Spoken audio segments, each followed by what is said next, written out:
सन 1977 में माननीय अटल बिहारी वाजपेयी जी ने संयुक्त राष्ट्र संघ में पहली बार अपनी मातृभाषा हिंदी में भाषण देकर न केवल पूरी दुनिया में भारत का मान बढ़ाया, बल्कि अपने ओजस्वी भाषण से सभी को मंत्रमुग्ध कर दिया।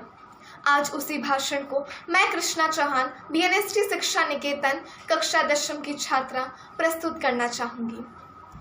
मैं भारत की जनता की ओर से राष्ट्र संघ के लिए शुभकामनाओं का संदेश लाया। महासभा के इस 25वें अधिवेशन के अवसर पर मैं राष्ट्र संघ में भारत की जड़ आस्था को पुनः व्यक्त करना चाहता हूँ। जनता सरकार को शासन की बागडोर संभाले केवल 6 मास हुए हैं, फिर भी इतने अल्प समय में हमारी उपलब्धियां उल्लेखनीय हैं। भारत में मूलभूत मानवाधिकार पुनः प्रतिष्ठित हो गए हैं। जिस भय और आतंक के वातावरण ने हमारे लोगों को घेर लिया था, वह दूर हो गया है। ऐसे संवैधानिक कदम उठाए जा रहे हैं जिनसे यह सुनिश्चित हो जाए कि लोकतंत्र और बुनियादी आज़ादी का कभी हनन नहीं होगा। अध्यक्ष महोदय, वसुधैव कुटुंबकम की परिकल्पना बहुत पुरानी है। भारत में सदा से हमारा इस धारणा में विश्वास रहा है कि सारा संसार एक परिवार है। अनेक अनेक प्रयत्नों और कष्टों के बाद में संयुक्त राष्ट्र के रूप में इस स्वप्न के साकार होने की अब संभावना है। यहाँ मैं राष्ट्रों की सत्ता और महत्ता के बारे में नहीं सोच रहा। आम आदमी की प्रतिष्ठा और प्रगति मेरे लिए कहीं अधिक महत्व रखती है। अंततः हमारी सफलताएं और असफलताएं केवल एक ही मापदंड से नापी जानी चाहिए कि क्या हम पूरे मानव समाज, वस्तुतः हर नर नारी और बालक के लिए न्याय और गरिमा की आश्वस्ति देने में प्रयत्नशील हैं। अफ्रीका में चुनौती स्पष्ट है।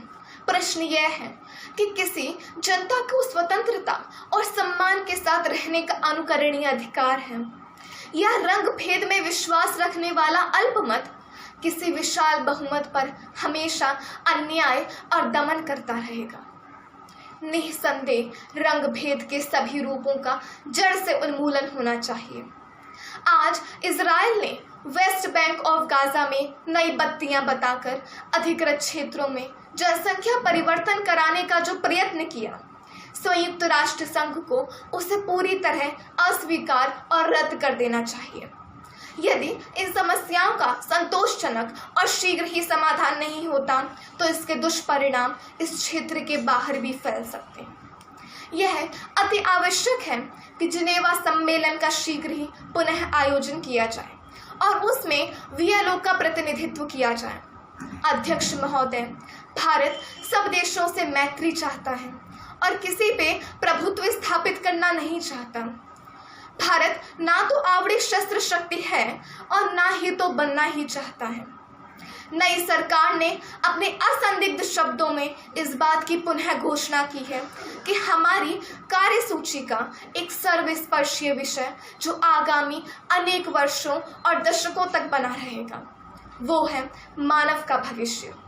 मैं भारत की ओर से इस महासभा को आश्वासन देना चाहता हूं कि हम एक विश्व के आदर्शों की प्राप्ति और मानव के कल्याण तथा उसके गौरव के लिए त्याग और बलिदान की बेला में कभी पीछे नहीं रहेंगे। जय जगत, धन्यवाद।